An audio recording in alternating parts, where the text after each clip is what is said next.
Boa tarde a todos. Bem-vindos a mais um Faz Mais Simples, nosso canal de informações que busca simplificar diversos assuntos jurídicos.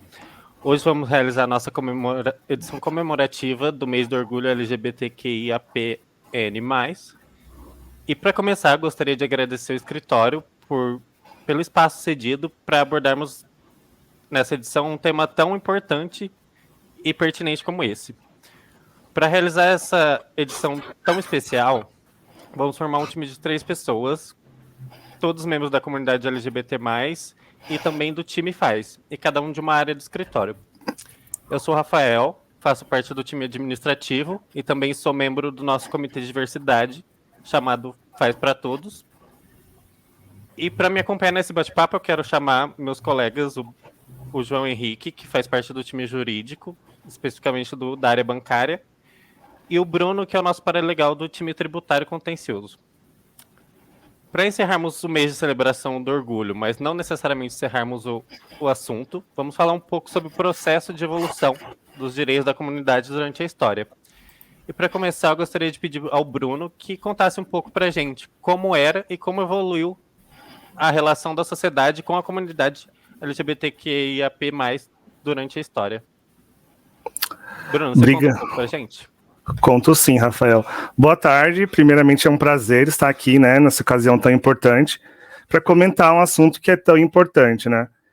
Já quanto à sua pergunta, para a gente poder falar em evolução, nós temos que ter um ponto de partida, né? E aí é necessário remontar um contexto um pouco histórico.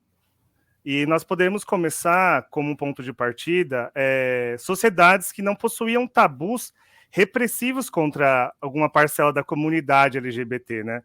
E aí nós temos como exemplo a comunidade grega, a sociedade grega e a sociedade romana antiga, que não possuíam nenhum tabu repressivo contra o que é chamado de prática homossexual, né?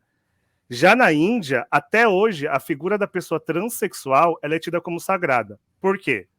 Porque no hinduísmo, a escrita religiosa da Índia, as pessoas transexuais elas estão inclusas nesses textos. Então, o que acontece? Devido a esse fato, a sociedade em si, ela olha para essa figura, que no caso é a figura das pessoas transexuais, de uma forma diferente do que olha para o restante dos componentes da sigla LGBT. Olhando uma forma mais respeitada pela sociedade, somente os transexuais, as lésbicas e os gays não. E é nesse contexto religioso que nós temos essa alteração. Por quê? Lá ali, mais ou menos na época medieval, a Igreja Católica, com uma grande influência no Estado em si, ela usa de interpretações isoladas de algumas passagens bíblicas para condenar e criminalizar os membros da comunidade LGBT. Assim, o Estado, que ele é altamente influenciado pela Igreja Católica, ele criminaliza o que eles chamavam de práticas homossexuais. Tem essa influência, se inicia ali na Europa, mas ela se espalha pelo mundo. Inclusive, o Brasil também teve como crime as relações homoafetivas até ali por meados de 1830. Como outro pior exemplo de perseguição à comunidade, nós também temos, como, por exemplo, o nazismo. Porque na Alemanha nazista, uma grande mancha na história mundial, os gays também eram levados aos campos de concentração. E mesmo após o fim do nazismo, ali com o término da Segunda Guerra Mundial, essa parcela que também foi vítima não pôde contar o seu lado, nem escrever seus relatos, suas memórias, porque já na Alemanha também já existiam leis anti-homossexuais em vigor, deixando aparentemente que essa comunidade não foi vítima também no nazismo, né? Então a gente já vê esse histórico de criminalização e o afastamento dessas pessoas da sociedade. E essa construção essa comunidade como uma comunidade que é criminosa, está cometendo crime.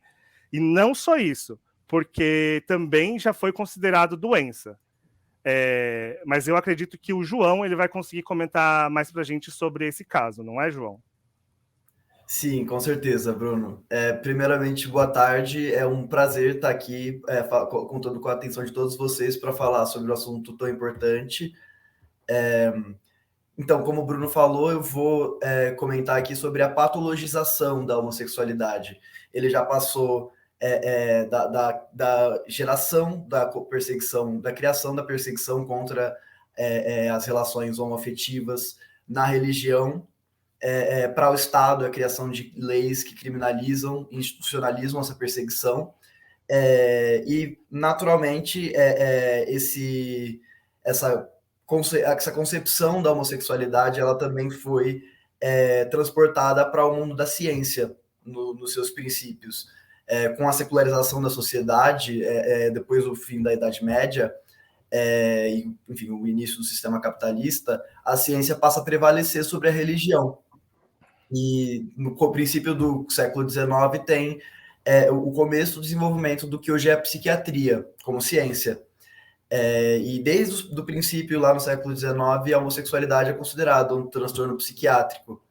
E isso perdurou até o final do século XX, em 1997, que foi quando o Manual de Doenças Mentais da Associação Americana de Psiquiatria retirou a homossexualidade do seu rol de doenças. Mas até então, a cura gay e a terapia de conversão eram métodos tidos como válidos e hoje em dia são interpretados, são concebidos como violência e muitas vezes alguma forma de tortura psicológica que inflige sobre as pessoas que são submetidas a isso.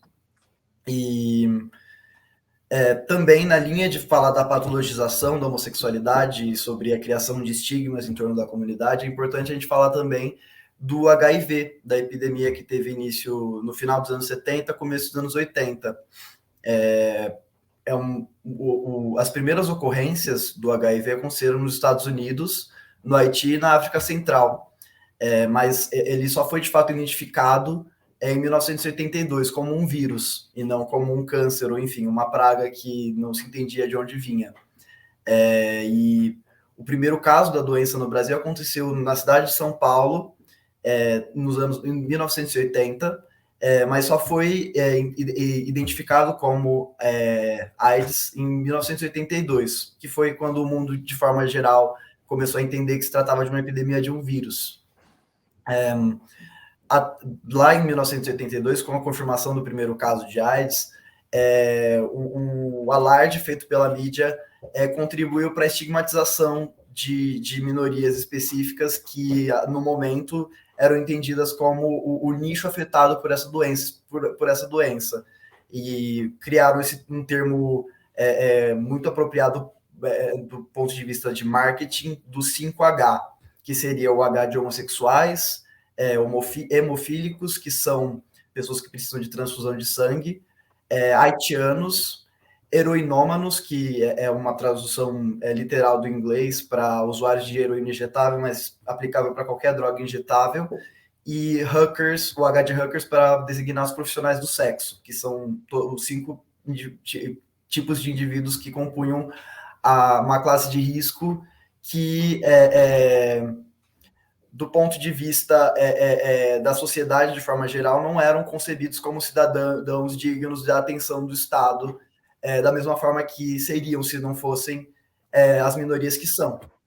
E dessa forma, essa homofobia estatal e a desinformação espalhada pela mídia, que levou a sociedade a achar que se tratava de uma doença limitada a esse grupo específico, permitiu que a epidemia se espalhasse e passasse por um processo de heterossexualização e, por conseguinte, de feminização, porque mulheres são mais afetadas pelo HIV do que homens, de forma geral, interiorização, ou seja, a doença ela deixou de ser um problema de grandes centros urbanos e passou a acontecer em cidades pequenas do Brasil inteiro, e pauperização, que é a concentração dessa doença da demografia de pessoas financeiramente mais desfavorecidas.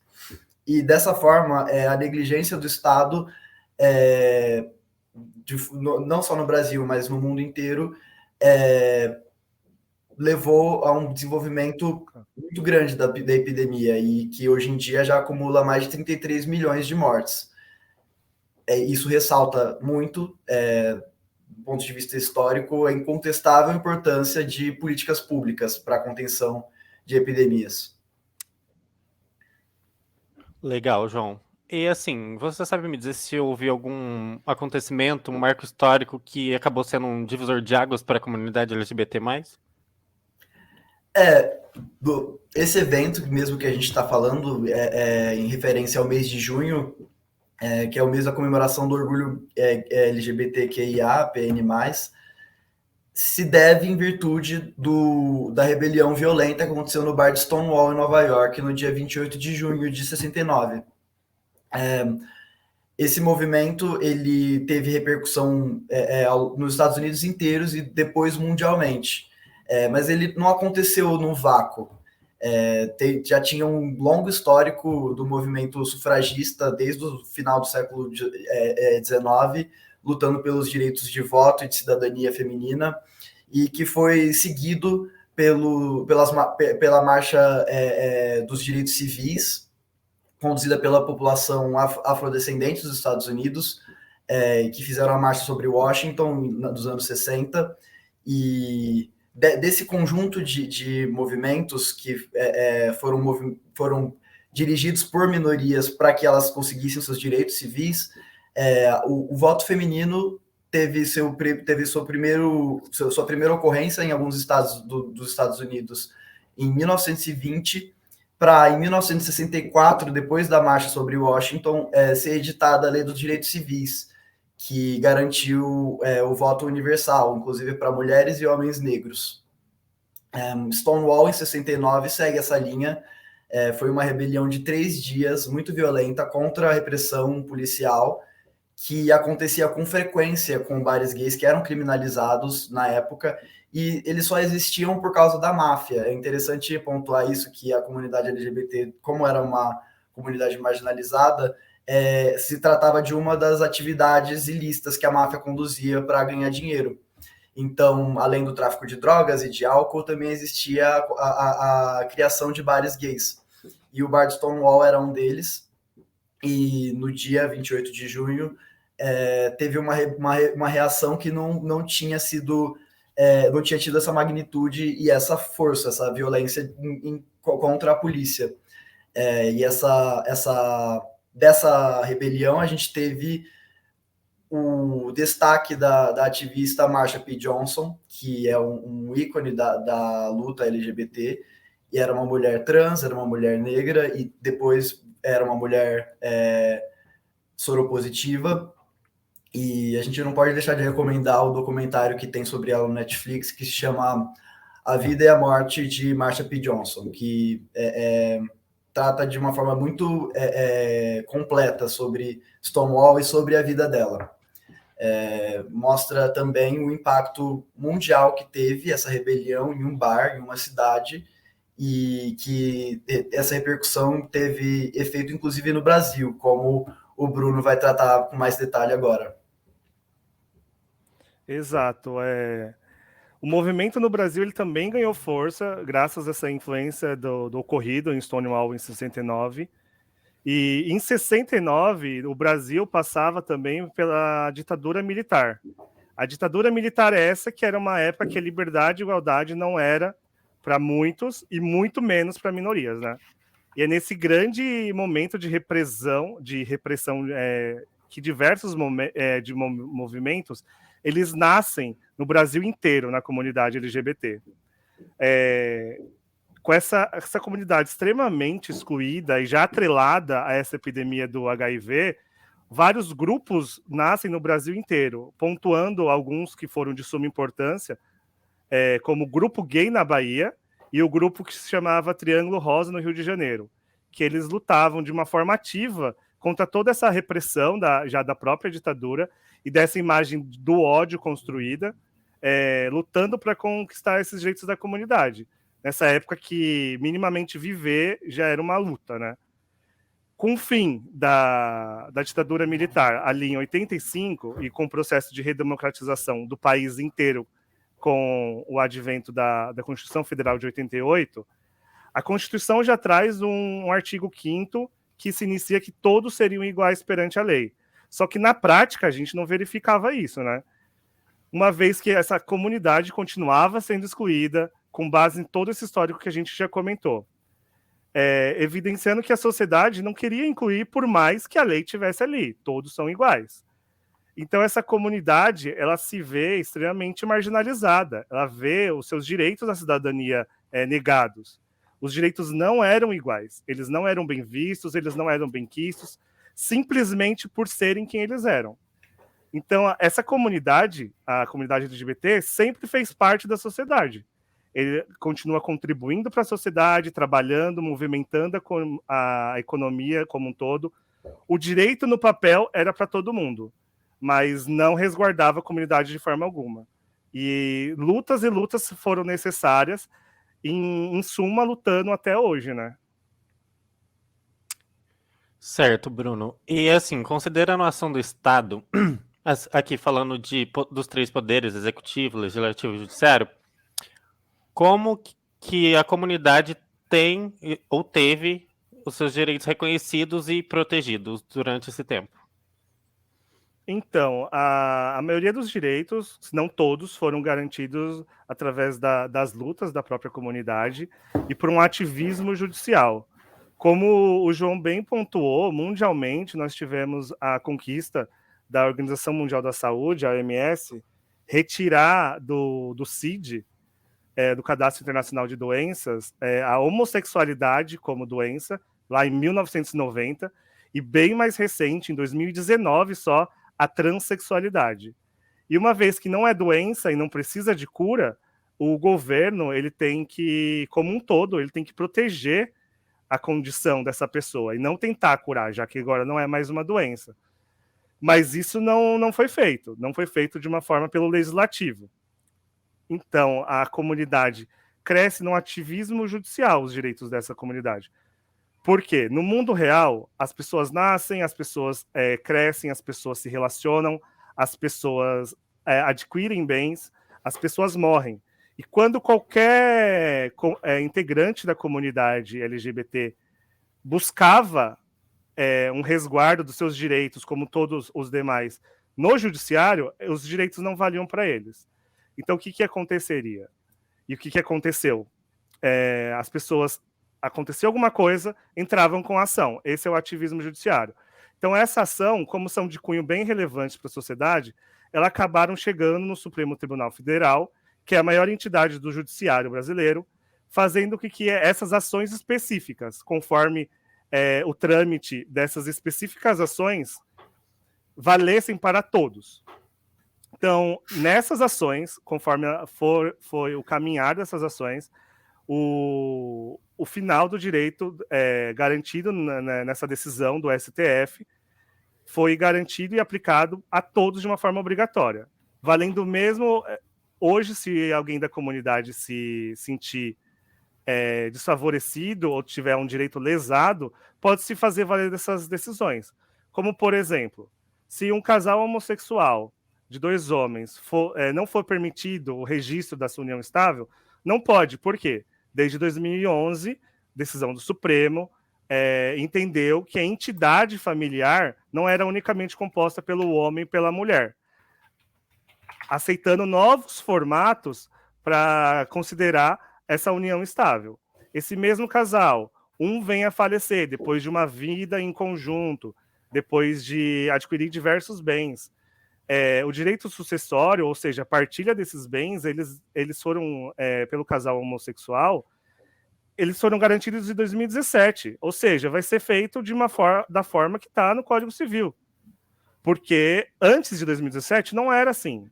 Muitas vezes, a herança do cônjuge falecido podia ir para uma família que nem apoiava ele, que nem apoiou ele a vida inteira, e o outro se via à mercê de não ter nada do que ele mesmo ajudou a construir. Outros direitos que foram garantidos, como, por exemplo, o direito a nome das pessoas transexuais, só em 2018, a dignidade de ter um nome que te represente. E um adendo que cabe aqui é que não tem a necessidade nenhuma de comprovar uma redefinição do sexo biológico ou comprovar estar sob um tratamento hormonal para requerer essa alteração do nome para um nome que te represente, né? A criminalização da homofobia e da transfobia foi equiparada ao racismo, ou seja, uma descriminalização quando o seu cunho seja orientação sexual ou identidade de gênero é equiparada ao racismo, só em 2019. Na época da pandemia, como o João comentou, a informação é uma coisa muito importante. Tivemos uma lei extremamente falha, uma lei municipal, em que proibia um material educacional. Nas escolas, foi a tal da polêmica da identidade de gênero, tentando ensinar a identidade de gênero, mas simplesmente essa lei municipal foi declarada inconstitucional pelo Supremo, porque a informação ela tem que ser disseminada, as pessoas precisam parar de ser ignorantes quanto a essas questões, entendeu? Também no começo da pandemia, quando é uma questão de saúde, porque a pandemia basicamente foi uma questão de saúde mundial, até 2020, no começo da pandemia, a Anvisa proibia a doação de sangue por homens homossexuais. Aí você pergunta por quê? Simplesmente pelo estigma do que a gente já comentou aqui, esse histórico da estigmatização da relação entre o homem que possui relações com outro homem, está estigmatizado nesse rótulo negativo que já é mais propenso a ter o HIV, mas essa resolução da Anvisa foi declarada inconstitucional em 2020. Então, se você observar, todos os direitos que eu comentei, que foram adquiridos por esse ativismo judicial, são direitos básicos, são direitos como dignidade de ter um nome que te represente, ou uma igualdade no direito sucessório. Então, é aquilo, a previsão da lei está ali para todos, mas ela não é respeitada por todos. E esse realidade versus a realidade versus a lei, eu acho que o João consegue comentar mais para a gente, não consegue? Consigo sim, Bruno. Muito obrigado. Eu entendo que a diferença existente entre a realidade e as leis se deve ao contexto que a sociedade se insere. No que você falou sobre a doação de sangue por homossexuais, o avanço científico que permite que isso aconteça existe há anos, que identifica como discriminatória essa restrição. Que antes era uma restrição pela vida inteira e nos últimos 10 anos foi sendo gradualmente removida em diversos países, sendo que o Brasil, em 2020, está longe de estar na vanguarda disso, que já é um consenso científico. Para além disso, a gente tem diversos direitos diversas leis que impedem, como você falou, a discriminação, a homotransfobia, mas o Brasil segue sendo, há mais de 14 anos, o país que mais mata pessoas trans no mundo inteiro. A criação de leis não basta para alterar a realidade e a percepção da sociedade com relação a toda uma comunidade. E as políticas públicas de apoio à educação sexual, que é importante não só para a comunidade LGBT, mas para toda a juventude de um país, o apoio à saúde trans e a divulgação de informações contra a homofobia e transfobia são fundamentais e são políticas públicas que, de fato, trazem mudança para a realidade. Ótimo, João. Então, vamos deixar um pouquinho de lado agora a história e vamos falar um pouco sobre a situação nos dias atuais. Hoje, você pode me dizer qual é a situação jurídica da comunidade LGBT+. Como o Bruno comentou, as nossas conquistas se deram por meio da jurisprudência, do ativismo judicial, do nosso Estado democrático de direito, que é falho nesse sentido, mas é a única forma que se obteve algum progresso até então. E esse progresso ele não é definitivo e ele não é estável. A gente já teve agora, em governos anteriores também, cortes de verbas que tornaram os recursos escassos para tratamento de AIDS, e é uma política pública de grande importância, como comentei anteriormente. Recentemente, a gente teve a primeira vez em mais de 10 anos a falta de antirretrovirais na distribuição gratuita do nosso sistema público de saúde. A gente percebe disso a suma importância de considerar valores que impactam a sociedade como um todo na hora de votar. E só recentemente a gente teve uma maior representatividade na política da comunidade, com, por exemplo, a Erika Hilton e a eleição também da Duda Salabert. E o que demonstra uma mudança que vem vindo, uma maior representatividade, um reflexo dessa comunidade que é tão ativa politicamente nos locais de decisão. Ainda assim, a gente ainda tem um legislativo que tem uma frente anti-LGBT extremamente ativa e atuante. Existem mais de 69 projetos de lei anti-comunidade LGBT, e isso não vai mudar sem uma solução eficaz, que são educação, em primeiro lugar, políticas públicas voltadas para a educação. Criação de leis não altera a realidade de forma definitiva e os problemas seguem existindo, mesmo com a lei criminalizando ou apontando direitos que existam. Exato. As leis elas não vão mudar a realidade, mas a mudança tem que vir da sociedade. É de extrema importância a gente ter em mente que nós precisamos eleger governantes para a sociedade como um todo, e não apenas para alguma parcela da sociedade. Porque a democracia ela tem que ser o governo que ela amplia os direitos de todos os participantes dessa sociedade, e não só do governo de alguns dessa sociedade. Porque fortalecer a comunidade LGBT não é só fortalecer essa comunidade, é sim fortalecer a sociedade como um todo. Eu acredito que estamos indo em passos melhores. Legal, Bruno. Acho que assim, considerando todas essas informações e comentários que você e o João trouxeram, a gente consegue visualizar o quão esforçado, grande e importante tem sido a luta LGBT+ durante a história. Mas eu também acho que é importante a gente frisar que a mesma ainda segue a passos muito curtos, visto que no âmbito jurídico a gente teve pouquíssimo direito realmente conquistado e nada disso é realmente garantido.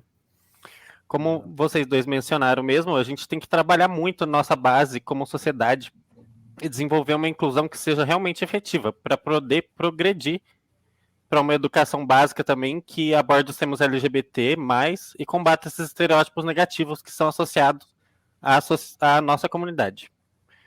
E também a gente precisa criar e colocar em prática, com o apoio do Estado, óbvio, políticas públicas que sejam realmente efetivas. E, assim, não menos importante, a gente precisa estudar, pesquisar durante o período eleitoral e saber eleger nossos representantes para que a gente seja, de fato, representado.